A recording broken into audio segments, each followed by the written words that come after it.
केलवा जनू रुपिया जी पाप केलवड़िया मत उजड़िया। केलवा जनू रुपिया जी पाप केलवड़िया मत उजड़िया। अरे काहेला पढ़ावला जी पाप अनजान भैया के संघावा।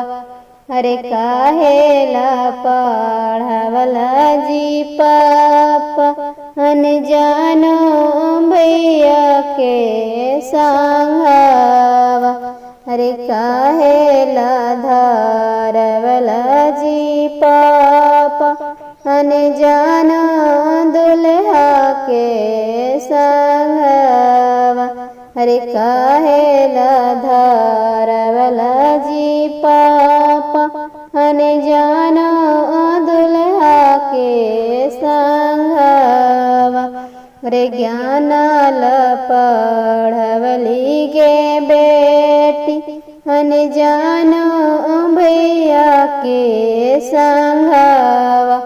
अरे ज्ञानाल पढ़वली गे बेटी अनजान भैया के संघावा।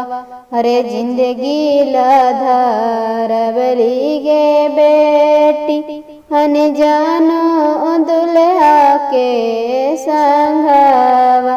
अरे ज्ञानाल धारवली गे पापा कवना टीसना बाजन बजे जी पापा। पापा कवना टीसना बाजन बजे जी पापा। पापा के करी बरत चलल आवे जी पापा। पापा के करी बरत चलल आवे जी पापा। बेटी रफीगंज टीसना बाजन बजे गे बेटी। बेटी रफीगंज टीसना बाजन बजे गे बेटी। बेटी तोहरो बरत चलल आवे गे बेटी। बेटी तोहरो बरत चलल आवे गे बेटी। पापा सोने के पिंजड़ा बनैया जी पापा। पापा सोने के पिंजड़ा बनैया जी पापा।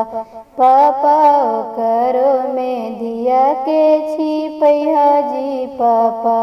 पापा करो में आके छिपैया जी पापा।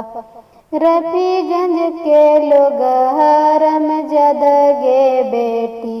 बेटी रफीगंज के लोग हरम जदगे बेटी।